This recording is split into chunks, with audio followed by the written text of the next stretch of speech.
আপনি ভালো করে বুঝেন, বৈষম্য ইসলাম কখনো সাপোর্ট করে না। আল্লাহ বৈষম্যের খণ্ডন করে কোরআনে বলেন, ওয়াজআলনাকুম শুউবান ওয়া কাবাইলা লিতাআরাফু।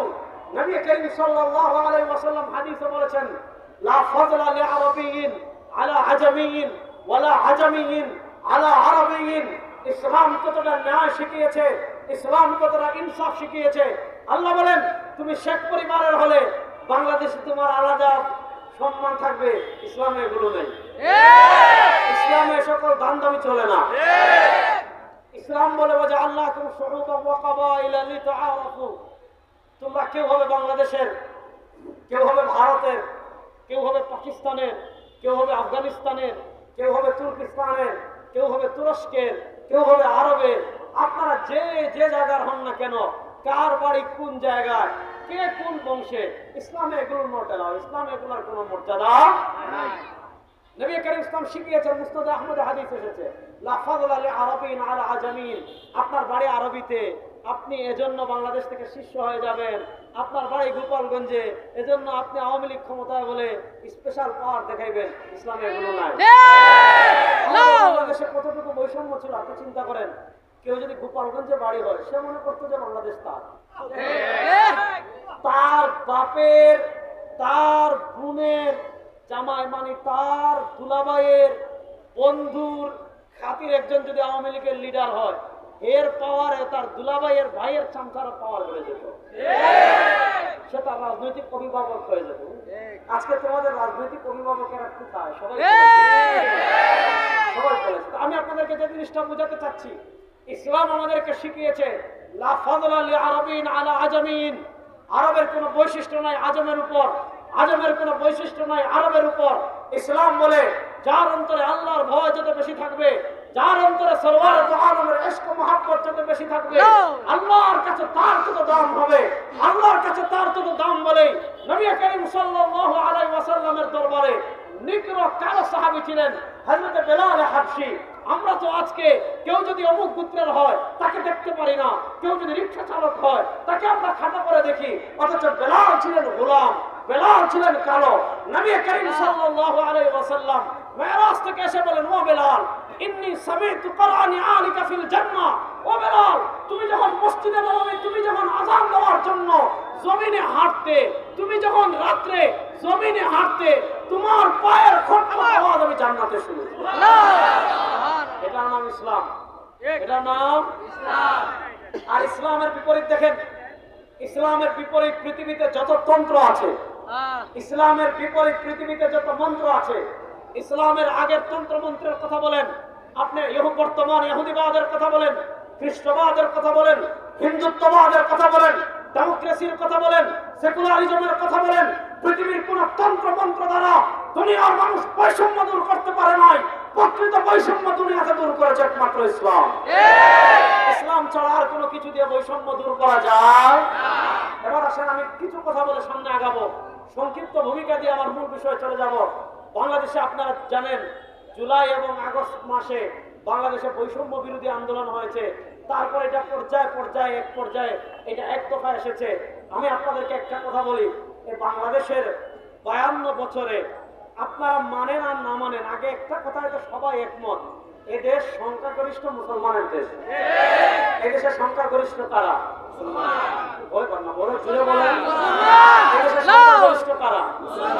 আপনি দেখেন ভারতের সংখ্যাগরিষ্ঠ হিন্দু, তারা তাদের ধর্মীয় ফেসিলিটি পায়, স্বাধীনভাবে তাদের ধর্ম পালন করে। যে জায়গায় আপনি মিয়ানমারে যান, ওখানে ধর্ম মানে সংখ্যাগরিষ্ঠ হলো বৌদ্ধ। বৌদ্ধ হওয়ার কারণে আপনারা দেখেছেন তারা সাবেক আরাকান, বর্তমানে রাখাইন মায়ানমারের কি নিকৃষ্ট মুসলমানদের গণহত্যা চালিয়েছে। ভারতে হিন্দুরা সংখ্যাগরিষ্ঠ। আপনি কাশ্মীরের অবস্থা দেখেন, আপনি দিল্লির অবস্থা দেখেন, আপনি গুজরাটের অবস্থা দেখেন, আপনি আসামের অবস্থা দেখেন, আপনি হায়দ্রাবাদের অবস্থা দেখেন, আপনি সিকিমের অবস্থা দেখেন। ভারতের জায়গায় জায়গায় মুসলমানদের উপর অত্যাচার করা হয়েছে, বাবরি মসজিদকে শহীদ করা হয়েছে, গুজরাটে মুসলমানদের রক্ত দিয়ে ভাসিয়ে দেওয়া হয়েছে, কাশ্মীরে মুসলমানদের উপর অত্যাচার করা হয়েছে। আপনি যদি দেখেন হায়দ্রাবাদে মুসলমানদের উপর অত্যাচার করা হয়েছে। এর বিপরীতে আপনারা দেখেন বাংলাদেশের সংখ্যাগরিষ্ঠ মুসলমান ফ্যাসিস্ট আওয়ামী লীগের পতনের পর বাংলাদেশে আমরা জানি বাংলাদেশে কোনো মুসলমান কখনো মন্দিরে হামলা করে নাই, কোন মুসলমান কখনো মন্দিরে হামলা করতে পারে না।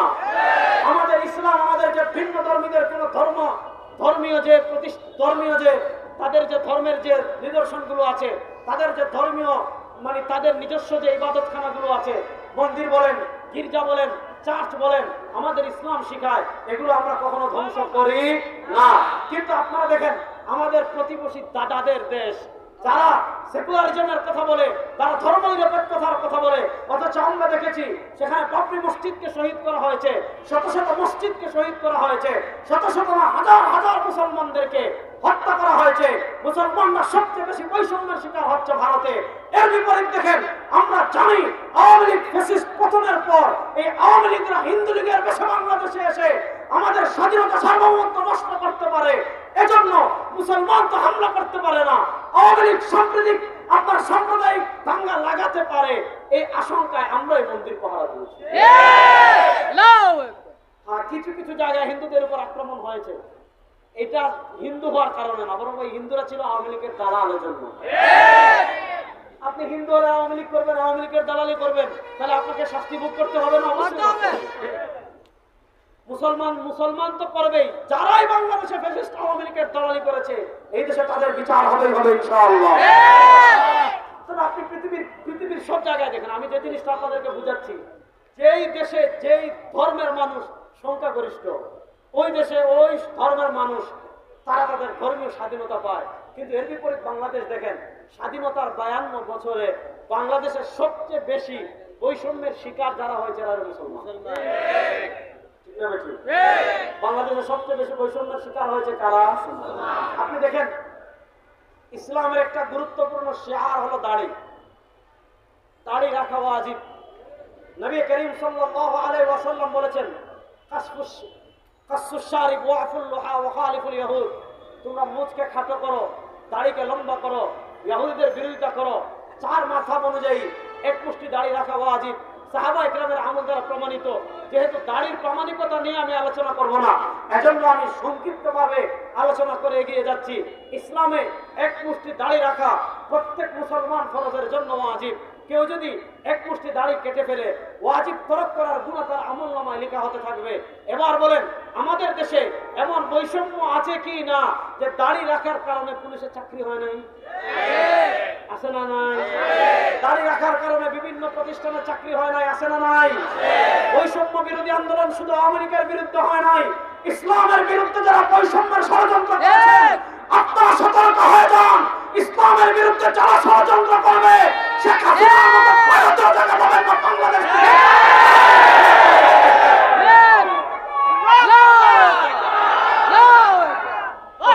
বুঝেন, আমাদের দেশে অনেক পুলিশ সদস্য আছে, দাড়ি রাখলে মনে করে এরা জঙ্গি। আছে না নাই? এই দেশ কি আপনার বাবা? এই দেশ কি আপনার দাদা? দাড়ি আমাদের ধর্মীয় অধিকার, শুধু অধিকার না, ধর্মীয় অকাট্য বিধান। এই অকাট্য বিধানে বাংলাদেশে আর যদি কেউ হাত তুলতে চায়, পিঠের ছাপা থাকবে না। সব ধরনের বৈষম্য দেশ থেকে দূর করতে হবে ইনশাআল্লাহ। দেখেন, ইসলাম ধর্মের একটা গুরুত্বপূর্ণ বিধান মহিলাদের জন্য হিজাব। হিজাব করা প্রত্যেক মুসলমান প্রাপ্তবয়স্ক মহিলার জন্য ফরজে আইন। কোরআনের কত আয়াত আছে, কত দলিল আছে, সেদিকে আমি যাচ্ছি না। আছে না নাই? এটা নিয়ে আমার 2 পর্বের আলোচনা আছে, আপনারা শুনে নেবেন। এটা নিয়ে আমার 2টা পর্বের আলোচনা আছে, আপনারা শুনে নেবেন। সেখানে আমি পর্দা চেহারা কেন ঢেকে রাখতে হবে, চেহারা ঢেকে রাখা যে ফরজ, কোরআন এবং হাদিসের অকাট্য দলিল সেখানে দেখিয়েছি। দেখেন, আজকে আমি যে কথা বলেছিলাম, স্বাধীন বাংলাদেশের সবচেয়ে বেশি বৈষম্যের শিকার মুসলমানরা। আপনি দেখেন, আমার অনেক বোন আছে যারা হিজাব পরিধান করে। হিজাব পরিধান করার কারণে বিভিন্ন ভার্সিটিতে তাদেরকে লাঞ্ছিত করা হয়েছে, বিভিন্ন ভার্সিটিতে তাদেরকে ভর্তি করা হয় নাই, বিভিন্ন ভার্সিটিতে হিজাব নিয়ে কটূক্তি করা হয়েছে। এরকম প্রমাণ বাংলাদেশে আছে না নাই? যারা কটূক্তি করেছিলেন, যে মহাশয় বলেছিলেন হিজাব পরলে ভার্সিটিতে আসার দরকার নাই, বাড়িতে থাকো, আপনারা কোন ইন্দুরের গর্তে পলায়ন করেছেন? একটু বের হয়ে আসেন। বাংলাদেশের মানুষ আপনাদের অপমান করার জন্য প্রস্তুত হয়ে আছে। কোথায় পলাইছেন? আসুন, আমরা পরিষ্কার ভাষায় বলতে চাই, বাংলাদেশের সব ধর্মের লোকেরা থাকবে। বাংলাদেশের সব ধর্মের লোকেরা তাদের ধর্ম পালন করবে, আমাদের আপত্তি নাই। আমাদের কোনো আপত্তি আছে? আপনারা বাংলাদেশের ইতিহাসে দেখতে পারবেন হিন্দুরা দুর্গা পূজা পালন করছে আর মুসলমানরা বাধা দিয়েছে, এমন কোন উদাহরণ কেউ দেখাতে পারবে? ইসলাম বলে লাকুম দীনুকুম ওয়ালিয়া দীন। আমরা তাদেরকে ইসলামের দাওয়াত দিব, যদি ইসলাম গ্রহণ করে আলহামদুলিল্লাহ, আর ইসলাম যদি গ্রহণ না করে তারা তাদের ধর্ম নিয়ে থাকবে, আমরা আমাদের ধর্ম নিয়ে থাকবো। ইসলামের প্রশ্নে আমরা এক চুলও কাউকে ছাড়বো না। ভালো করে বুঝেন, হিন্দুরা তাদের ধর্ম পালন করবে, তাদের অধিকার। বৌদ্ধরা তাদের ধর্ম পালন করবে, তাদের অধিকার। ইহুদিরা তাদের ধর্ম পালন করবে, তাদের অধিকার। খ্রিস্টানরা তাদের ধর্ম পালন করবে, তাদের অধিকার। মুসলমানরা তাদের ধর্ম পালন করবে, তাদের অধিকার। হিজাবের বিরুদ্ধে কোন জিহ্বা যদি আর বাংলাদেশে কথা বলে, এই দেশের মুসলমান সেই জিহ্বা ছেড়ে ফেলবে ইনশাআল্লাহ। ইনশাআল্লাহ। ইনশাআল্লাহ।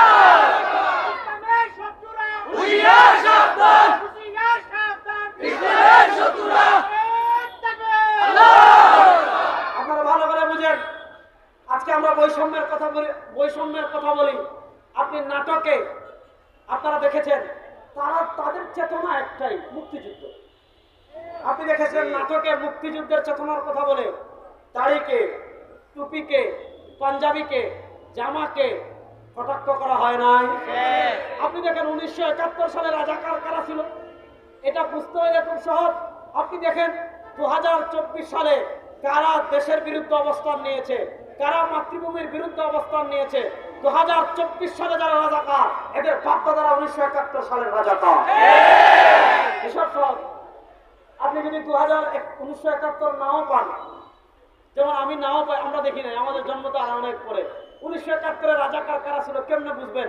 দেখেন 2024 সালে সারা দেশ যখন একটু ঐক্যবদ্ধ হয়ে গিয়েছিল, ওই সময় কারা ভারতের দালালি করেছে, ওই সময় কারা রর দালালি করেছে, ওই সময় কারা দালালের দালালি করেছে, যারা দালালের দেশে পলায়ন করে আশ্রয় নিয়েছে, এরাই ভারতের রাজাকার। কথা ভালো করে বুঝবেন। সুতরাং সব ধরনের বৈষম্য এই বাংলাদেশ থেকে দূর হোক, এটা আমরা চাই কি চাই না? আর আমাদের আরেকটা ঈমান, যেহেতু রবিউল আউয়াল মাস আসছে, আমি মূল বিষয়ে চলে যাচ্ছি। রাসূলুল্লাহ সাল্লাল্লাহু আলাইহি ওয়াসাল্লামের মহব্বত আমাদের ঈমান। বলেন, রাসূলুল্লাহ সাল্লামের মহব্বত আমাদের ঈমান। কথা হয় না রে। রাসূলুল্লাহ সাল্লামের মহব্বত আমাদের ঈমান। বলেন, রাসূলুল্লাহ সাল্লামের মহব্বত আমাদের হৃদয়ে আছে না নাই? আছে। রাসূলুল্লাহ সাল্লামের আজমত আমাদের হৃদয়ে আছে না নাই? আছে। আমাদের নবী করিম সাল্লাল্লাহু আলাইহি ওয়াসাল্লামকে আমরা শুধু ভালোবাসি, ব্যাপারটা এমন না। আমরা যেমন রাসূলুল্লাহ সাল্লামকে ভালোবাসি, রাসূলুল্লাহ সাল্লাম আমাদেরকেও তার চেয়ে বেশি ভালোবাসতেন। কতটুকু ভালোবাসতেন, এগুলো কত হাদিস আছে, কত হাদিস শোনাবো। আমার সময় তো কম, বুঝছেন। ইসলামী আন্দোলন আর মুজাহিদ কমিটির মাহফিলে সবচেয়ে বড় সমস্যা আমার যেটা হলো, এরা মনে করে আপনার ভাই তো নিজেদের লোক, বস সময় কম দেয়। এটা হলো একটা মৌলিক সমস্যা। যাক, হ্যাঁ, আচ্ছা, সমস্যা নাই, 10টা পর্যন্ত তো সময় কম। ভালো করে বুঝেন, আম্মাজান আয়েশা রাদিয়াল্লাহু তাআলা আনহা বলেন, এই আম্মাজান আয়েশা রাদিয়াল্লাহু তাআলা হাদিস বুঝার আগে আমাদের মৌলিক একটা আকীদা শুনেন। শুধু আমাদের আকীদা না, আকীদার যে 3টা মাযহাব রয়েছে, আশআরীদের আকীদা, মাতুরিদীদের আকীদা, আশারীদের আকীদা। এক কথায় আহলুস সুন্নাহ ওয়াল জামাতের আকীদা হলো আমাদের নবী নিষ্পাপ। বলেন, আমাদের নবী নিষ্পাপ। বলেন না, আমাদের নবী নিষ্পাপ। বলেন, আমাদের নবী নিষ্পাপ। প্রাতিষ্ঠানিক নবুয়ত লাভ করার আগে যে 40 বছর ছিলেন, ওই 40 বছর তিনি কোন সগীরা গুনাহ করেন নাই। বলেন না, সগীরা গুনাহ করেন নাই। সবাই হাত তুলেন, বলেন, কোন সগীরা গুনাহ করেন নাই। কবিরা গুনাহ করার প্রশ্নই আসে না। কবিরা গুনাহ করার প্রশ্নই আসে না। এজন্য আমাদের আকীদা আমাদের নবী নিষ্পাপ। বলেন, আমাদের আকীদা আমাদের নবী নিষ্পাপ। এই নবী নিষ্পাপই শুধু না, আল্লাহ বলেন, আলাম নাশরাহ লাকা সাদরাক ওয়া ওয়াদা'না আনকা বিজরাক আল্লাযী আনকাযা যাহরাক ওয়া রাফা'না লাকা যিকরাক। আল্লাহ বলেন, ও আমার হাবিব, আপনি শুধু নিষ্পাপই না, আপনার সম্মান যাত্রাবাড়ির লোকজন বাড়ানো লাগবে না, আপনার সম্মান বাংলাদেশের মানুষ বাড়ানো লাগবে না, আপনার সম্মান দুনিয়ার কেউ বাড়ানো লাগবে না। আল্লাহ বলেন, ওয়া রাফা'না লাকা যিকরাক। হাবিব, আপনার আলোচনা, আপনার সম্মান আমি আল্লাহ বাড়িয়েছি। কতটুকু বাড়িয়েছেন? ইদা যুকিরতু যুকিরতা মাই, ইদা যুকিরতু যুকিরতা মাই ইদা যুকিরতু যুকিরতা মাই। আরে আপনি কালিমায়ে তাওহীদে যান, আপনি কালিমায়ে তয়্যিবায় যান, আপনি কালিমা শাহাদায় যান, আল্লাহকেও পাবেন, আমার রাসূলকে পাবেন। কালিমায়ে তয়্যিবায় যান, লা ইলাহা ইল্লাল্লাহর সাথে মুহাম্মাদুর রাসূলুল্লাহ আমার রাসূলকে পাবেন। আপনি কালিমায়ে শাহাদায় যান, আশহাদু আল্লা ইলাহা ইল্লাল্লাহর সাথে ওয়া আশহাদু আন্না মুহাম্মাদান আবদুহু ওয়া রাসূলুহু আমার রাসূলকে পাবেন। আপনি কবরে যান, মার রাব্বুকা আল্লাহকে পাবেন। ওমান হাযার রাজুলুল্লাযী বুইসা ফীকুম আমার রাসূলকে পাবেন। আপনি জান্নাতে যান, আমার রাসূলকে পাবেন। আমার রাসূল নাই এমন কোন জায়গা নাই। আল্লাহ বলেন ইদা যুকিরতু যুকিরতা মাই। দুনিয়ার মানুষ যেখানে আল্লাহ বলবে, দুনিয়ার মানুষ যেখানে আল্লাহর নাম উল্লেখ করবে, হাতে আমার রাসূলও আছেন। আপনি কালিমায় যান, আশহাদু লা ইলাহা ইল্লাল্লাহ তাওহীদ পাবেন, সাথে মুহাম্মাদুর রাসূলুল্লাহ আছে না নাই? আছে। এখন কেউ যদি বলে আমি লা ইলাহা ইল্লাল্লাহ মানি, পয়েন্ট বুঝবেন যুবকরা, খুব ভালো করে বুঝো। কেউ যদি বলে আমি লা ইলাহা ইল্লাল্লাহ মানি কিন্তু মুহাম্মাদুর রাসূলুল্লাহ মানি না, কেউ যদি বলে আমি আশহাদু আল্লা ইলাহা ইল্লাল্লাহ ওয়াহদাহু লা শারীকা লাহু মানি কিন্তু আশহাদু আন্না মুহাম্মাদান আবদুহু ওয়া রাসূলুহু মানি না, সে মুসলমান না কাফের? না রাস্তে বলে কাফের। সে মুসলমান না কাফের? কাফের। বুঝা গেল রাসূল না থাকলে তো ঈমানই নেই। ঠিক। রাসূল না থাকলে ঈমানই নাই। আচ্ছা যাক, আজকে আমি খতমে নবুয়ত নিয়ে যেহেতু আলোচনা করবো না, ওদিকে যাচ্ছি না, কত আলোচনা করা দরকার আসলে। ভালো করে বুঝেন, আমাদের নবী আকরাম ইসলাম নিষ্পাপ, আমাদের নবী আকরাম ইসলামের সম্মান আল্লাহ বাড়িয়েছেন। সেই নবী কেমনে থাকতেন জানেন? ইমাম তিরমিজি রাহিমাহুল্লাহ শামাইলুল মুহাম্মাদিয়াতে হাদিস এনেছেন, নবী আকরাম ইসলামের একটা চরিত্র ছিল, কানা রাসূলুল্লাহ সাল্লাল্লাহু আলাইহি ওয়াসাল্লাম তাওয়িলাস সামতি কাইমাল ফিকরি। আল্লাহ নবী সাল্লাল্লাহু আলাইহি ওয়াসাল্লাম কথা কম বলতেন, চিন্তা করতেন বেশি। প্রশ্ন হলো যেই নবী নিষ্পাপ, প্রশ্ন হলো যেই নবী ইমামুল আম্বিয়া, আল্লাহ নবী বলেন আলা সাইয়্যিদু ওয়ালাদি আদম, বুখারী শরীফে হাদিস আসছে আনা সাইয়্যিদু ওয়ালাদি আদম লা ফখ, আনা ইমামুল আম্বিয়া লা ফখ। নবী ইসলাম বলেন আমার পরিচয় জানো, কিয়ামতের দিন আদম থেকে নিয়ে সব মানুষ উঠবে, সেই দিন নেতা হব আমি। সুবহানাল্লাহ। আনা ইমামুল আম্বিয়া লা ফখ, সব নবীদের ইমাম আমি, সব নবীদের নেতা আমি, কোনো অহংকার নাই। সেই নবী কথা বলতেন কম, চিন্তা করতেন বেশি।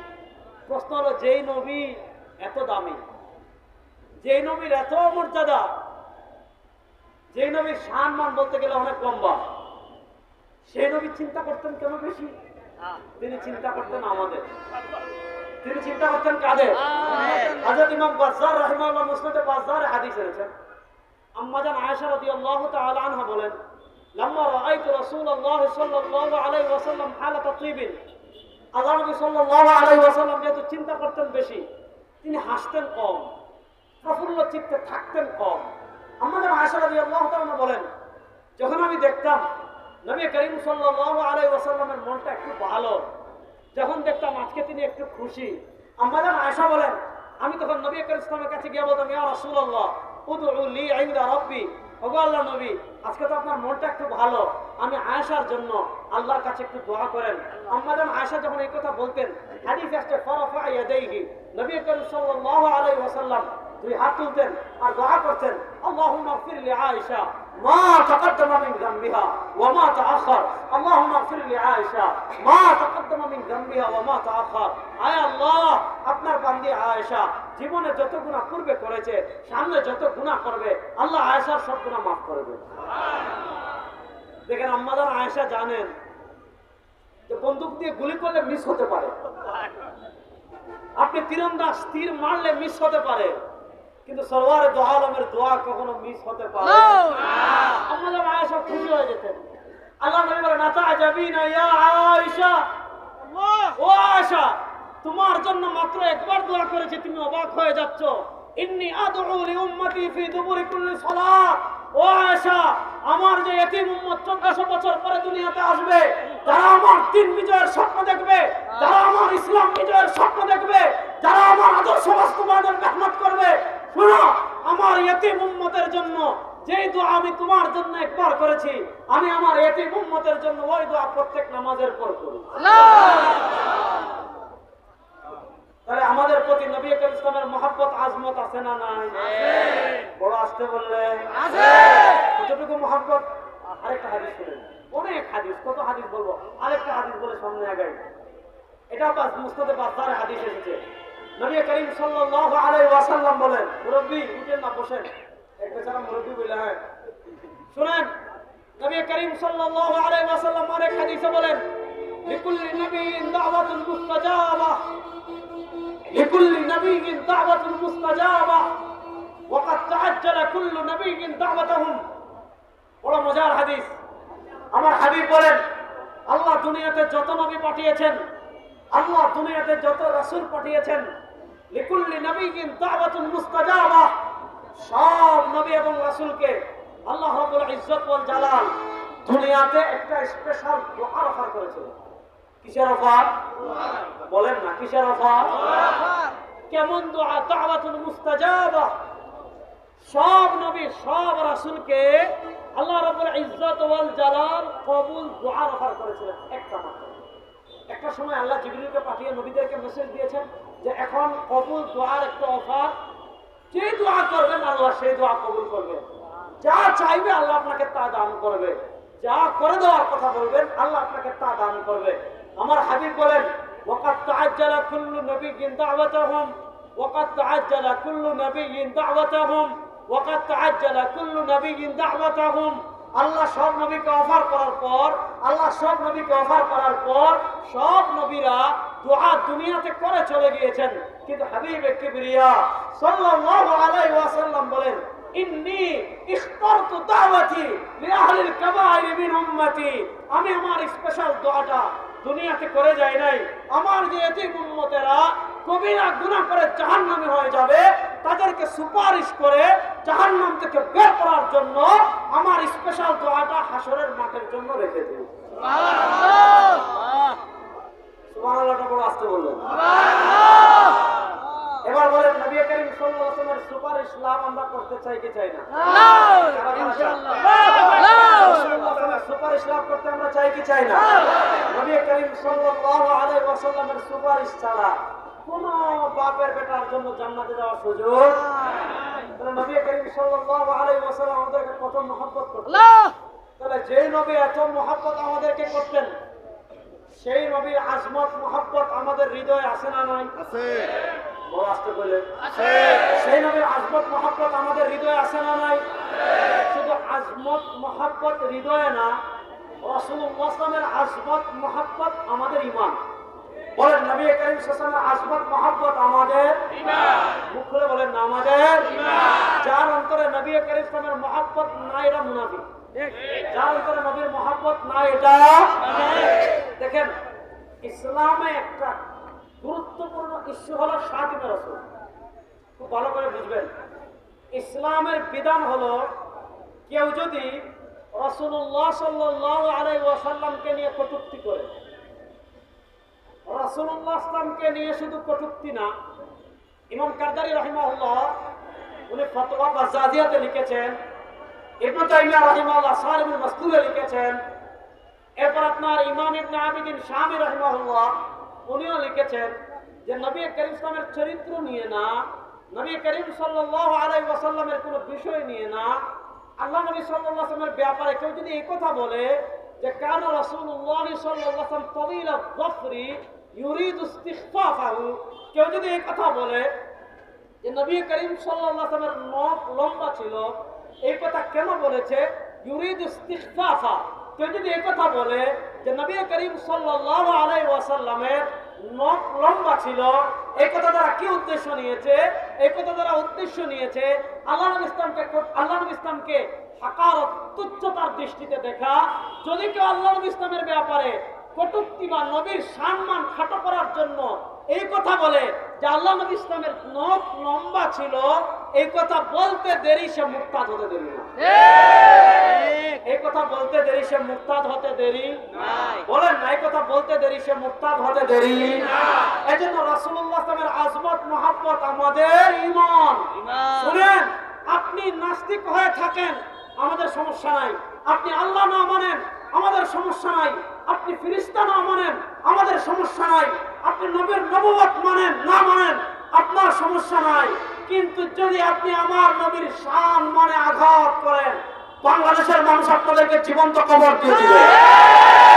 আমার নবীর শান মানের দিকে যদি চুপ তুলেন, চুপ টান দিয়ে ছেড়ে দেবেন। এই দেশের নাস্তিকরা থাকুক, আমাদের আপত্তি নাই। আপনি নাস্তিক হবেন না খ্রিস্টান হবেন না ইহুদি হবেন না বৌদ্ধ হবেন, আমার কিছু যায় আসে না। কিন্তু নবীকে গালি দিয়ে কেউ বাংলাদেশে থাকতে পারবে না ইনশাআল্লাহ। আল্লাহ নবী সাল্লাল্লাহু আলাইহি ওয়াসাল্লামের সম্মানে কটূক্তি করে বাংলাদেশের ওই দিন চলে গেছে। আপনি গিয়ে ব্লগার রাজীবকে দ্বিতীয় মুক্তিযুদ্ধের প্রথম শহীদ বলবেন, ওই দিন চলে গেছে। আপনি নাস্তিক হয়ে থাকেন, আমাদের আপত্তি নাই, কিন্তু খবরদার এই নতুন বাংলাদেশে রাসূলুল্লাহ রসলামের সম্মান বাদ দেন।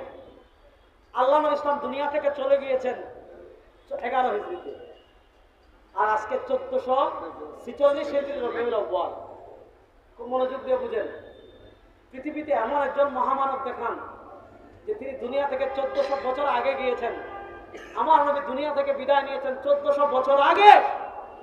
1435 বছর পরে আল্লাহ নবী ইসলামের শুধু সম্মান না, আল্লাহ নবী ইসলামের একটা চুল মুবারকের ইজ্জতের হেফাজতের জন্য, আল্লাহ নবী ইসলামের একটা দাড়ি মুবারকের ইজ্জতের হেফাজতের জন্য লক্ষ লক্ষ মুসলমান তাদের জীবন দিতে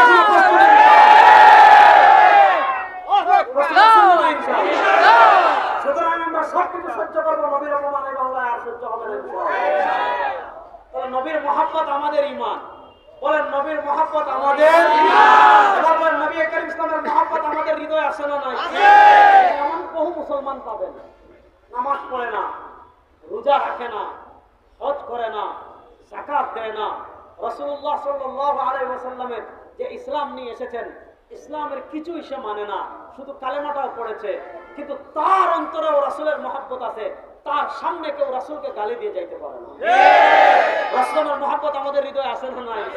কেন থাকবে না? সেই নবী কত মায়ার নবী আমাদের। নবী বলেন আমার ইসলাম তোদের কাছে রেখে যাচ্ছি, বুখারীর হাদিস। চিন্তা করিস না, আনা ফারাতুল লাকুম ইনদাল হাউদি ইয়াউমাল কিয়ামা। কিয়ামতের দিন সব নবীরা যখন তাদের উম্মতের কথা বলে যাবে, আনা ফারাতুল লাকুম ইনদাল হাউদি ইনদা। আজকে আপনাদের প্রধান অতিথি আসলে আপনারা ফুল নিয়ে থাকেন না? নবী বলেন কিয়ামতের দিন হাউজে কাউসারে আমি ফুল নিয়ে তোদের অপেক্ষা করব। আনা ফারাতুল লাকুম ইনদাল হাউদি ইয়াউমাল কিয়ামা। আনা ফারাতুল লাকুম ইনদাল হাউদি ইয়াউমাল কিয়ামা। কিয়ামতের দিন নবী করিম সাল্লাল্লাহু আলাইহি ওয়াসাল্লাম হাউজে কাউসারে আমাদের অপেক্ষা করতে থাকবেন। সেই হাউজে কাউসার আল্লাহ স্পেশাল আমাদেরকেই দান করেছেন। ওয়া আদাদু কুবিহি মিসলু আদাদিন নুজুম। আসমানে যত তারকা রয়েছে তারকা সমপরিমাণ পাত্র আল্লাহ হাউজে কাউসারে আমাদের জন্য সাজিয়ে রেখেছেন। আমার নবী নিজের হাতে পানি আমাদেরকে পান করান। সুবহানাল্লাহ। নবীর হাতে হাউজে কাউসারের পানি পান করার জন্য আমরা চাই আমাদের সবাইকে নবীর হাতে হাউজে কাউসারের পানি পান করান। এবার বুঝেন তাহলে নবীর মহব্বত আমাদের হৃদয়ে আছে না নাই? এবার বুঝেন নবীর মহব্বত কেমনে প্রকাশ করবেন? নবীর মহব্বত আপনি মনে করেন শরীর আকার যত মিষ্টি আছে, আপনি 12 রবিউল আউয়াল সব মিষ্টি খেয়ে ফেললেন, এটার সাথে নবীর মহব্বতের কোনো সম্পর্ক আছে? কথা বুঝেন। আপনি মনে করেন এই এলাকায় শনির আকার গরুর হাট তো না, ঈদের সময় হয়, এদিকে গরুর হাট থেকে 10-12টা গরু কিনে এনেছে, গরু কিনে এনে জবাই করে ভালো কয়েকটা বিরিয়ানি রান্না করেছেন। এই বিরিয়ানি রান্না করে ধুমধাম করে খেলেন, খাওয়ালেন, এগুলোর সাথে নবীর মহব্বতের কোনো সম্পর্ক আছে? শুনেন, নবীর মহব্বত আপনি প্রকাশ করতে হবে ইতাআতুর রাসূল তথা নবী করিম সাল্লাল্লাহু আলাইহি ওয়াসাল্লামের আনুগত্যের মাধ্যমে। নবীর আনুগত্য কেমনে করবে এটা একটা স্বতন্ত্র টপিক, ওই টপিকে সময় কম, আপনি যাচ্ছেন না। এবার বুঝেন নবী করিম সাল্লাল্লাহু আলাইহি ওয়াসাল্লাম দুনিয়াতে এসেছেন, এতে আমরা খুশি না বেজার? খুশি। বড় আস্তে বললেন খুশি।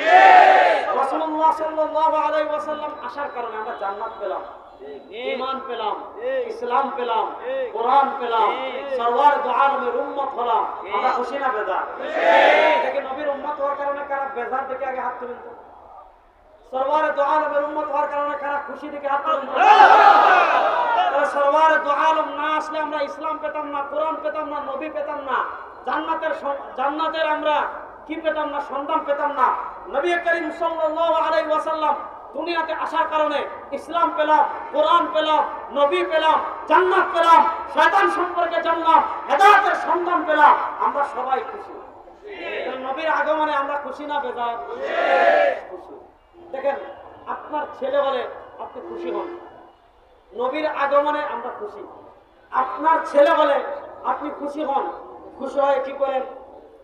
যদি সামর্থ্য থাকে গরু জবাই করেন, আর কিছু না হলে যেমন 5ই আগস্ট শেখ হাসিনা যখন ভারত পলাইছে, বাংলাদেশের কিন্তু সব মিষ্টির দোকান খালি হয়ে গেছে। খালি হয় নাই? মিষ্টির দোকান খালি হয় নাই? এই যে আপনি শেখ হাসিনা, ফ্যাসিস্ট হাসিনা পলায়ন করার কারণে আপনি খুশি হয়েছেন। খুশি হয়ে মানুষদেরকে মিষ্টি খাইয়েছেন। আপনি খুশি প্রকাশ করেছেন মিষ্টির মাধ্যমে। রাসূলুল্লাহ সাল্লাল্লাহু আলাইহি ওয়াসাল্লাম দুনিয়াতে এসেছেন, আমরা খুশি না বেজার? রাসূলের দুনিয়াতে আসা, এটাকে আরবিতে বলে মিলাদ। মিলাদুন নবী মানে নবী করিম সাল্লাল্লাহু জন্ম। রাসূলুল্লাহ সাল্লাল্লাহু জন্ম অস্বীকার করে এমন কোন ব্যক্তি দুনিয়াতে আছে? আর আমরা তিনি যদি জন্মগ্রহণ না করেন তো মুহাম্মদ হইলেন কেমনে? তিনি নবী হইলেন কেমনে? কোরআন পাইলেন কেমনে? রাসূলুল্লাহ সাল্লাল্লাহু জন্ম তো দুনিয়ার কোন মানুষ অস্বীকার করে না। আচ্ছা, রাসূল সাল্লাল্লাহু দুনিয়াতে আসছেন, আমরা খুশি না বেজার? এবার বলেন, খুশির উপলক্ষে মানুষ কিছু করে। যেমন শেখ হাসিনা পালিয়েছে, আপনি খুশি হয়ে মিষ্টি খাইয়েছেন। রাসূলুল্লাহ সাল্লাল্লাহু দুনিয়াতে এসেছেন, আমরা খুশি হয়েছি। এই খুশি আমরা প্রকাশ করতে চাই কি চাই না? কথা বলেন না কেন? আমি তো চাই, আপনারা চান কি চান না? এখন পয়েন্ট বুঝেন। রাসূলুল্লাহ সাল্লাল্লাহু আগমনের খুশি আমরা প্রচার করব, প্রকাশ করব কিভাবে? এখন শেখ হাসিনা পালিয়েছে, আপনি খুশি প্রকাশ করেছেন মিষ্টি খাইয়ে। হ্যাঁ, এখন আপনি রাসূলুল্লাহ সাল্লাল্লাহু জন্মের খুশি কেমনে প্রকাশ করবেন? উত্তর সহজ। রাসূলুল্লাহ সাল্লাল্লাহু জন্মের খুশি আমরা ওইভাবে প্রকাশ করব যেভাবে করেছেন নবী সাল্লাল্লাহু আলাইহি ওয়াসাল্লাম এবং সাহাবায়ে কেরাম। কোন মন গড়া বানোয়াট পদ্ধতিতে আমরা করতে চাই না। দেখেন, আমাদের দেশে দেখবেন রাসূলের জন্ম উপদিনে বিশাল মিছিল বের করে। বিশাল মিছিল বের করে না? এখন মিছিল বের করা যদি রাসূলুল্লাহ সাল্লাল্লাহু জন্ম উপলক্ষে বড় আমল হইতো, তাহলে সাহাবায়ে কেরাম মক্কা টু মদিনা দুনিয়ার সবচেয়ে বেশি লম্বা মিছিল বের করতেন। কথা বলেন না কেন? এবার পয়েন্ট বুঝেন। রাসূলুল্লাহ সাল্লাল্লাহু আলাইহি ওয়াসাল্লামের আগমনে আমরা খুশি। খুশি প্রকাশ করব কিভাবে? উত্তর শহর যেভাবে করেছেন নবী, উত্তর শহর যেভাবে করেছেন সাহাবী। প্রশ্ন হলো, নবী করিম সাল্লাল্লাহু আলাইহি ওয়াসাল্লাম নিজে তার জন্মদিন উপলক্ষে কি করেছেন? নবী করিম সাল্লাল্লাহু আলাইহি ওয়াসাল্লাম নিজে তার জন্মদিন কেমনে পালন করেছেন? আপনি সহিহ মুসলিমে যান, হযরত আবু কাতাদা আনসারী রাদিয়াল্লাহু তাআলা থেকে হাদিস এসেছে। আপনি শামাইলে তিরমিজিতে যান, হযরত আবু হুরায়রা রাদিয়াল্লাহু তাআলা থেকে হাদিস এসেছে। নবী করিম সাল্লাল্লাহু আলাইহি ওয়াসাল্লাম প্রত্যেক সপ্তাহের সোমবারে রোজা রাখতেন। কিবারে? বলেন না, কিবারে? এবার বুঝেন। আবু কাতাদা আনসারী রাদিয়াল্লাহু তাআলা বলেন, সুইলা রাসূলুল্লাহ সাল্লাল্লাহু আলাইহি ওয়াসাল্লাম আন সিয়াম ইয়াউমিল ইসনাইন। নবী করিম সাল্লাল্লাহু আলাইহি ওয়াসাল্লামকে জিজ্ঞাসা করা হয়েছে, ও আল্লাহর নবী, আপনি কেন সোমবারে রোজা রাখেন? নবী করিম সাল্লাল্লাহু আলাইহি ওয়াসাল্লাম হাদিসে 3টা কারণ বলেছেন। 1 নম্বর কারণ, ফিহি ওয়ালিদতু, আমি সোমবারে রোজা রাখার 1 নম্বর কারণ হলো সোমবারে আমি জন্মগ্রহণ করেছি। সোমবারে রোজা রাখার 2 নম্বর কারণ হলো ফিহি উবআসু আলাইয়া, সোমবারে আমার উপর প্রথম ওহী এসেছে। আর শামাইলুল মুহাম্মাদিয়াতে 3য় কারণ পাওয়া যায়। নবী করিম সাল্লাল্লাহু আলাইহি ওয়াসাল্লাম বলেন, সোমবারে বান্দার আমল আল্লাহর কাছে পেশ করা হয়। ইন্নী উহিব্বু আন উ'রাদা আমালি ওয়া আনা সাইম। নবী করিম সাল্লাল্লাহু আলাইহি ওয়াসাল্লাম বলেন, আমি পছন্দ করি আমার আমল আল্লাহর কাছে এমন অবস্থায় পেশ করা হোক যে আমি রোজাদার। নবী করিম সাল্লাল্লাহু আলাইহি ওয়াসাল্লাম প্রত্যেক সপ্তাহের সোমবারে কি করতেন? বলেন না, কি করতেন? কয় কারণে? 3 কারণে। বলেন কয়টি কারণে? 1 নম্বর হলো ফিহি উলিদতু, নবী করিম সাল্লাল্লাহু আলাইহি ওয়াসাল্লাম সোমবারে রোজা রাখার 1 নম্বর কারণ হলো তিনি সোমবারে জন্মগ্রহণ করেছেন। যেহেতু তিনি সোমবারে জন্মগ্রহণ করেছেন, জন্মের শুকরিয়া স্বরূপ নবী করিম সাল্লাল্লাহু আলাইহি ওয়াসাল্লাম প্রত্যেক সপ্তাহের সোমবারে রোজা রাখতেন। আচ্ছা বলেন, দেখেন জন্মের একটা হয় বার আর একটা হয় তারিখ। প্রসঙ্গ বুঝেন, জন্মের একটা হয় বার আর একটা হয় তারিখ। বার প্রত্যেক সপ্তাহে একবার আসে, তারিখ বছরে একবার আসে। বুঝেন না কেন? বার প্রত্যেক সপ্তাহে একবার আসে, তারিখ বছরে একবার আসে। এবার ধরে নেন রাসূলুল্লাহ সাল্লাল্লাহু জন্ম 12 তারিখ, অনেক মত আছে। 8 তারিখের মত আছে, অনেক মত আছে। 12 তারিখ রাসূল জন্মগ্রহণ করেছেন, এটা সবচেয়ে প্রসিদ্ধ মত। কিন্তু বিশুদ্ধ মত অনেকগুলো, তার ভিতরে 8 তারিখের কথাও আছে, 12 তারিখের কথাও আছে, অনেক তারিখের কথা আছে। দেখেন আপনি যদি তারিখ ধরেন, তারিখ আসে বছরে একবার। আপনি যদি বার ধরেন, বার আসে সপ্তাহে একবার। নবী করিম সাল্লাল্লাহু আলাইহি ওয়াসাল্লাম তার জন্ম উপলক্ষে রোজা রাখার জন্য তারিখ নির্ধারণ করেন নাই, বরং তিনি নির্ধারণ করেছেন বার। নির্ধারণ করেছেন কাকে? সোমবার প্রত্যেক সপ্তাহে আসে কয়বার? বলেন না, কয়বার? আচ্ছা বলেন, এবার কমপক্ষে 4 সপ্তাহে 1 মাস হয়। তাহলে 1 সপ্তাহে যদি 4 সপ্তাহে যদি 1 মাস হয়, নবী করিম সাল্লাল্লাহু আলাইহি ওয়াসাল্লাম তার জন্ম উপলক্ষে প্রত্যেক মাসে কমসে কম রোজা রাখতেন কয়টা? বলেন, কমসে কম প্রত্যেক মাসে রোজা রাখতেন কয়টা?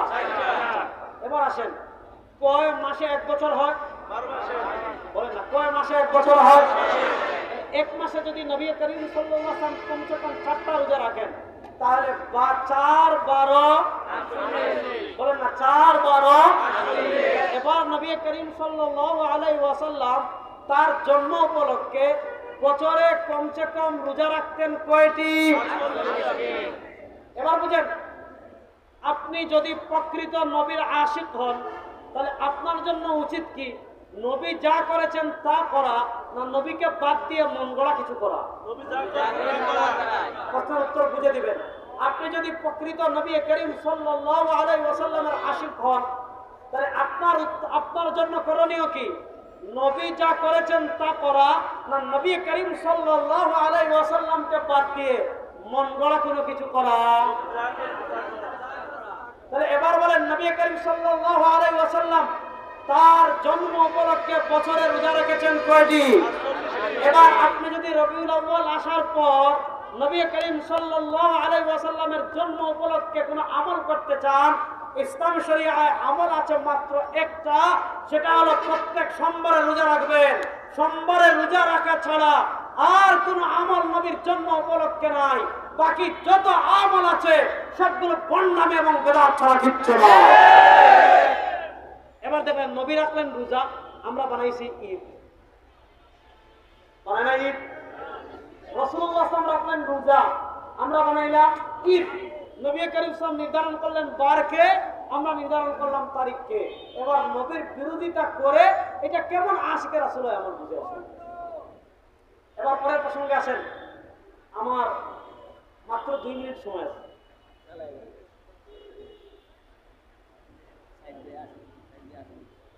আসলে তো আমার প্রশ্ন, আমাকে বলছেন বসতে, আমি বসতে আসি না, আসলে আপনারা দেখবেন, ভালো করে বুঝেন। এবার আমাদের দেশে দেখবেন, রবিউল আউয়াল আসলে আগে ছিল ঈদ, এখন হয়েছে সাইয়্যিদুল আয়াদ, সকল ঈদের সেরা ঈদ। বলেন নাউজুবিল্লাহ। আচ্ছা বলেন, আজকে শনিবার শুরু হলো, শনিবার কি ঈদ হয়? রবিবার কি ঈদ হয়? একটা জিনিস ভালো করে বুঝবেন, যেহেতু শিক্ষিত সমাজ আছেন, ভালো করে বুঝবেন, কোন দিন ঈদ হবে, কোন দিন ঈদ হবে না, কোন ভালো করে বুঝবেন। কোন দিন ঈদ হবে, কোন দিন ঈদ হবে না, এটা নির্ধারণ করার অথরিটি উম্মার নাই। উম্মার আছে? আচ্ছা, আপনি মন চাইলে, যেমন মনে করেন 5 তারিখ ফ্যাসিস্ট আওয়ামী লীগের পতন হয়েছে, 5 তারিখ ফ্যাসিস্ট আওয়ামী লীগের পতন হয়েছে, সারা বাংলাদেশের মানুষ খুশি। এখন আপনি চাইলেই কি 5 আগস্টে ঈদ বানাতে পারবেন? শুনেন, আগে মূলনীতিটা বুঝেন। কোন দিন ঈদ হবে, কোন দিন ঈদ হবে না, এটা ইজতিহাদি না। অর্থাৎ আপনি চাইলেই নিজে কিয়াস করে, নিজের যুক্তি দিয়ে কোন দিনকে ঈদ বানাতে পারবেন না। কোন দিন ঈদ হবে, কোন দিন ঈদ হবে না, এটা নির্ধারণ করবেন সরওয়ার দু আলম জনাবে মুহাম্মদুর রাসূলুল্লাহ নবী করিম সাল্লাল্লাহু আলাইহি ওয়াসাল্লাম। যে দিনগুলোকে ঈদ বানাননি, ওই দিনকে ঈদ বানানোর ক্ষমতা কোন ব্যক্তির নাই। বলেন না, কোন ব্যক্তির নাই। বলবেন কোথায় আছে? ভালো করে বুঝেন। রাসূলুল্লাহ সাল্লাল্লাহু আলাইহি ওয়াসাল্লাম আমাদেরকে ঈদ কয়টা দিয়েছেন? 1 নম্বর দেখেন, ঈদুল ফিতর, শাওয়াল মাসের 1 তারিখ। আরেকটা দিয়েছেন ঈদুল আযহা, জিলহজ মাসের 10 তারিখ। এটা হলো 2টা পারিভাষিক ঈদ। আর শাব্দিক ঈদ হাদিসে 2টা পাওয়া যায়, জুমার দিন সাপ্তাহিক ঈদ, আরাফার দিন ঈদ। এই হাদিসে এই 4টা ঈদ পাওয়া যায়, 2টা ঈদ শাব্দিক ঈদ, 2টা ঈদ পারিভাষিক ঈদ। এই 4টা ঈদের হাদিসের ভিতর পাওয়া যায়। আপনি ইসলামের ইতিহাসে দেখবেন রাসূলুল্লাহ সাল্লাল্লাহু আলাইহি ওয়াসাল্লাম যে 4 ঈদ বানিয়েছেন, এই 4 দিনের বাইরে গিয়ে কোন দিনকে কোন ইমাম, কোন সাহাবী, কোন তাবিঈ, কোন তবে তাবিঈ, কোন আইম্মায়ে মুজতাহিদিন ঈদ বানান নাই। এবার প্রশ্ন ভালো করে বুঝেন, নবী করিম সাল্লাল্লাহু আলাইহি ওয়াসাল্লাম যে কয়েকটা দিনকে ঈদ বানিয়েছেন, এর বাহিরে কোন দিনকে আমরা ঈদ বানাতে পারবো কি না? কথা বুঝেন, এটার জবাব আপনি আমার থেকে নিলে হবে না। আমি যদি বলি না, তাহলে আপনি নাও মানতে পারেন। আমি যদি বলি পারবেন না, আপনি নাও মানতে পারেন। তাহলে কেমনে করবেন? আপনি হাদিসে যান। ইমাম বুখারী রাহমাতুল্লাহ দাদা উস্তাদ ছিলেন, খুব মনোযোগ। ইমাম বুখারী রাহমাতুল্লাহ দাদা উস্তাদ ছিলেন ইমাম আব্দুর রাজ্জাক আস-সানআনী রাহিমাহুল্লাহ। 211 হিজরিতে তিনি ইন্তেকাল করেছেন। তার লিখিত জগদীখ্যাত হাদিসের কিতাব মুসান্নাফে আব্দুর রাজ্জাক, যেটা মুহাদ্দিসে কবির আল্লামা হাবিবুর রহমান আজমি রাহিমাহুল্লাহ তাহকিক তালিক করে ছাপিয়েছেন, সেই কিতাবে হযরত তাউস থেকে মুরসাল সূত্রে হাদিস এনেছেন। নবী করিম সাল্লাল্লাহু আলাইহি ওয়াসাল্লাম উম্মাহকে নির্দেশনা দিয়ে দিয়েছেন। নবী করিম সাল্লাল্লাহু আলাইহি ওয়াসাল্লাম উম্মাহকে নির্দেশনা দিয়েছেন। কি নির্দেশনা দিয়েছেন? নবী করিম সাল্লাল্লাহু আলাইহি ওয়াসাল্লাম বলেন, আমার উম্মতেরা শোনো, লা তাত্তাখিযু শাহরান ঈদা ওয়ালা তাত্তাখিযু ইয়াওমান ঈদা। হাদিসটি মনোযোগ দিয়ে শুনেন। নবী করিম সাল্লাল্লাহু আলাইহি ওয়াসাল্লাম বলেন, লা তাত্তাখিযু শাহরান ঈদা ওয়ালা তাত্তাখিযু ইয়াওমান ঈদা। নবী করিম সাল্লাল্লাহু আলাইহি ওয়াসাল্লাম বলেন, আমার উম্মত শোনো, নিজেদের পক্ষ থেকে লা তাত্তাখিযু, নিজেদের পক্ষ থেকে বানিও না শাহরান, কোন মাসকে, ঈদা, ঈদ, ওয়ালা তাত্তাখিযু ইয়াওমান ঈদা। হাবিব বলেন, নিজেদের পক্ষ থেকে কোন মাসকে ঈদ বানাইও না, ওয়ালা তাত্তাখিযু ইয়াওমান ঈদা, নিজেদের পক্ষ থেকে কোন দিনকে ঈদ বানাইও না। ব্যাপারটা বুঝেন। নবী করিম সাল্লাল্লাহু আলাইহি ওয়াসাল্লাম আমাদেরকে বলেছেন, ওয়ালা তাত্তাখিযু শাহরান ঈদা, নিজেদের পক্ষ থেকে কোন দিনকে ঈদ বানাইও না। এবার বলেন, নবী করিম সাল্লাল্লাহু আলাইহি ওয়াসাল্লাম নিজেদের পক্ষ থেকে কোন দিনকে ঈদ বানানো অনুমতি দিয়েছেন না নিষেধ করেছেন? আপনারা মনে বুঝতেছেন না আমার কথা। নবী করিম সাল্লাল্লাহু আলাইহি ওয়াসাল্লাম নিজেদের পক্ষ থেকে কোন দিনকে ঈদ বানানোর অনুমতি দিয়েছেন না নিষেধ করেছেন? এজন্য ইসলামের ইতিহাস দেখবেন, ইসলামের ইতিহাসে নবী করিম সাল্লাল্লাহু আলাইহি ওয়াসাল্লাম যে কয়েকটা দিনকে ঈদ বানিয়েছেন, এর বাহিরে একটা ঈদ পাবেন। এই ঈদটা বানিয়েছিল শিয়া রাফিদিরা। আল্লামা ইবনে দাকিকুল ঈদ রাহিমাহুল্লাহ, ইমাম ইবনে দাকিকুল ঈদ রাহিমাহুল্লাহ, প্রখ্যাত ইমাম, 702 হিজরিতে ইন্তেকাল করেছেন। তিনি একটা কিতাব লিখেছেন, ইহকামুল আহকাম শারউ উমদাতুল আহকাম, ইহকামুল আহকাম শারউ উমদাতুল আহকাম। সে কিতাবে লিখেছেন, শিয়াদের একটা জামাত আছে, খুব মনোযোগ দিয়ে বুঝবেন, এই ঈদ আমাদের বাংলাদেশে অলরেডি আমদানি হয়ে গিয়েছে। শিয়াদের একটা জামাত আছে, এরা মনে করে হযরত আবু বকর সিদ্দিক রাদিয়াল্লাহু তাআলা আনহু হযরত ওমর ইবনুল খাত্তাবের চেয়েও আলীর মর্যাদা বেশি, এবং তারা মনে করে হযরত আবু বকর সিদ্দিক রাদিয়াল্লাহু তাআলা আনহু এবং ওমর ইবনুল খাত্তাব থেকে খেলাফতের বেশি হকদার ছিলেন আলী। হযরত আবু বকর এবং ওমর খেলাফত ডাকাতি করেছে। একটা হাদিস আছে, আপনারা বিরক্ত হচ্ছেন না? হাদিসটা একটু বলি, এটা আপনাদের জানা দরকার। হাদিসটা সম্ভবত তিরমিজিতে আসছে। নবী করিম সাল্লাল্লাহু আলাইহি ওয়াসাল্লাম বিদায় হজ থেকে যাচ্ছেন, খুব মনোযোগ দিয়ে বুঝবেন। নবী করিম সাল্লাল্লাহু আলাইহি ওয়াসাল্লাম বিদায় হজ থেকে যাচ্ছেন একটা জায়গা, যেটার নাম হলো গাদিরে খুম। মক্কা এবং মদিনার বর্তবর্তী একটা জায়গা, গাদিরে খুম। গাদির মানে খুব। এই গাদিরে খুম নামক একটা জায়গায় যাওয়ার পর অনেক ভিন্ন সাহাবীরা বিভিন্ন এলাকায় চলে গিয়েছেন। মদিনার যারা সাহাবী ছিলেন, হযরত আলী রাদিয়াল্লাহু তাআলা আনহুর একটা সিদ্ধান্তকে কেন্দ্র করে, ভালো করে বুঝবেন, হযরত আলী রাদিয়াল্লাহু তাআলা আনহুর একটা সিদ্ধান্তকে কেন্দ্র করে সাহাবায়ে কেরাম অসন্তুষ্টি প্রকাশ করেছেন। হযরত আলী রাদিয়াল্লাহু তাআলা আনহু সিদ্ধান্ত মানতে পারছিলেন না, অসন্তুষ্টি প্রকাশ করেছেন। আল্লাহ নবী সাল্লাল্লাহু আলাইহি ওয়াসাল্লামের কাছে যখন এই সংবাদ পৌঁছেছে যে আলী রাদিয়াল্লাহু তাআলা আনহুর ব্যাপারে সাহাবায়ে কেরাম অসন্তুষ্টি প্রকাশ করছেন, আলীর সিদ্ধান্ত মানতে পারছেন না, নবী করিম সাল্লাল্লাহু আলাইহি ওয়াসাল্লাম তখন একটা হাদিস বলেছিলেন, মান কুনতু মাওলাহু, আমি যার মাওলা, আমি যার নেতা, আমি যার অভিভাবক, তো আলীউল মাওলাহু, আলীও তার অভিভাবক। এই হাদিসটা নবী করিম সাল্লাল্লাহু আলাইহি ওয়াসাল্লাম জিলহজ মাসের 18 তারিখ গাদিরে খুম নামক জায়গায় বলেছিলেন যে আমি যার মওলা আলীও তার মওলা। দেখেন এই হাদিসটি মূলত খেলাফত কেন্দ্রিক না। এই হাদিসে নবী করিম সাল্লাল্লাহু আলাইহি ওয়াসাল্লাম মূলত সাহাবায়ে কেরামকে আলী রাদিয়াল্লাহু তাআলা আনহুর সিদ্ধান্ত মানার কথা বলেছেন, সিদ্ধান্তের প্রতি অসন্তুষ্ট প্রকাশ করতে নিষেধ করেছেন। নবী করিম সাল্লাল্লাহু আলাইহি ওয়াসাল্লাম আলী রাদিয়াল্লাহু তাআলাকে কেন্দ্র করে মান কুনতু মাওলাহু, আমি যার মাওলা, ফা আলীউন মাওলাহু, আলী তার মাওলা, এই হাদিস বলেছিলেন জিলহজ মাসের 18 তারিখ গাদিরে খুম নামক জায়গায়। এই হাদিসকে কেন্দ্র করে রাফিদিরা, এই হাদিসকে কেন্দ্র করে শিয়ারা নবী করিম সাল্লাল্লাহু আলাইহি ওয়াসাল্লামের আদর্শের বাইরে গিয়ে আরেকটা ঈদ বানিয়েছিল, যে ঈদের নাম হলো ঈদে গাদিরে খুম। এই নবী করিম সাল্লাল্লাহু আলাইহি ওয়াসাল্লামের বানানো ঈদের বাহিরে গিয়ে ইসলামের শুরুর দিকে শিয়া রাফিদের একটা ঈদ পাবেন, যে ঈদের নাম ঈদে গাদিরে খুম। ঈদে গাদিরে খুম ছাড়া আর কোন বানানো ঈদ ইসলামের শুরুর যুগে পাবেন না। এবার বুঝেন, রাসূলুল্লাহ সাল্লাল্লাহু আলাইহি ওয়াসাল্লামের আগমনে আমরা খুশি না বেজার? খুশি। আর আসতে বলেন খুশি। রাসূলুল্লাহ সাল্লাল্লাহু আলাইহি ওয়াসাল্লামের আগমনে আমরা খুশি না বেজার? খুশি। রাসূলুল্লাহ সাল্লাল্লাহু আলাইহি ওয়াসাল্লাম যেই দিন দুনিয়াতে এসেছেন এই আগমনে আমরা খুশি না বেজার? খুশি। এবার এই দিন খুশির দিন, কোনো সন্দেহ নাই, কিন্তু প্রশ্ন হলো এই দিনকে আপনি যে ঈদ বানাচ্ছেন, এই দিনকে এখন আপনি ঈদ না, সকল ঈদের সেরাই বলেন নাউজুবিল্লাহ। আপনি ঢাকার রাস্তায় হাঁটতে পারবেন না, ঢাকার রাস্তায় হাঁটতে পারবেন না। দেখেন এরা রবিউল আউয়াল মাস আসলে, এদের এশকের আসন উঠলে উঠে, কিন্তু যখন ইসলামের জন্য রক্ত দেওয়ার প্রয়োজন হয়, ইসলামের জন্য যখন রাজপথে নামার প্রয়োজন হয়, তখন ওই ভণ্ডদেরকে খুঁজে পাওয়া যায় না।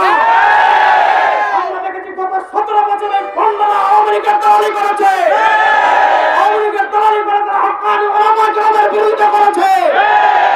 যেই মাথা আওয়ামী লীগের দালালি করে মাথা নাই, দেশে তোমাদের বিচার হবে ইনশাআল্লাহ। কথা ভালো করে বুঝেন যে বিষয়টা আমি বলতে চাচ্ছি আপনাদের। এবার এই খুশি উপলক্ষে যদি এই দিনকে আপনি ঈদ বানাতে চান, সেটা বানানোর অনুমতি নবী আমাদেরকে দিয়েছেন না নিষেধ করেছেন? নবী বলেছেন লা তাত্তাখিযু শাহরান ঈদা ওয়ালা তাত্তাখিযু ইয়াওমান ঈদা।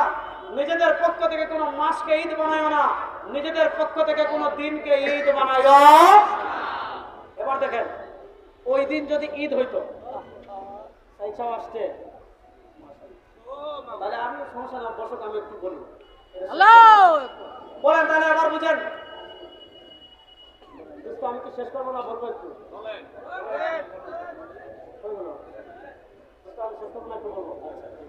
ভালো করে বুঝেন যে জিনিসটা আমি বলতে চাচ্ছি। তাহলে এবার বলেন, যদি আমি আমার নিজের পক্ষ থেকে কোন দিনকে ঈদ বানানোর অনুমতি হাদিস আমাদেরকে দিয়েছে না নিষেধ করেছে? সুতরাং হাদিস ওভারটেক করে কোন দিনকে কেউ যদি ঈদ বানায়, ওইটা ঈদ না ভণ্ডামি? বলেন না, ঈদ না ভণ্ডামি? নবী করিম সাল্লাল্লাহু আলাইহি ওয়াসাল্লাম যে কয়েকটা দিন ঈদ বানিয়েছেন, এর বাহিরে কোন দিনকে আমরা ঈদ মানি না।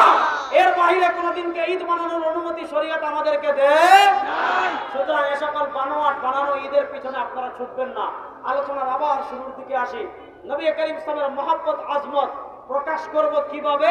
উত্তর দিয়েছিলাম, নবী করিম ইসলামের আনুগত্য আমরা প্রকাশ করব ইত্তেবায়ে রাসূল, রাসূলুল্লাহ সাল্লাল্লাহু আলাইহি আনুগত্য করার মাধ্যমে।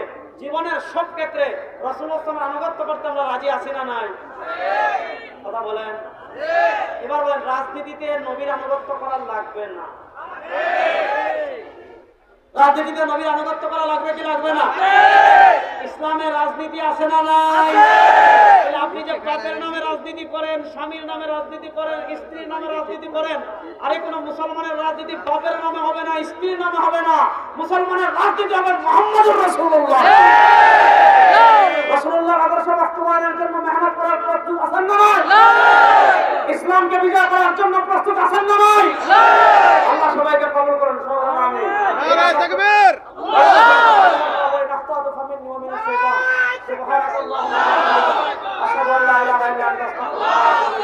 আসসালামু আলাইকুম ওয়া রাহমাতুল্লাহ।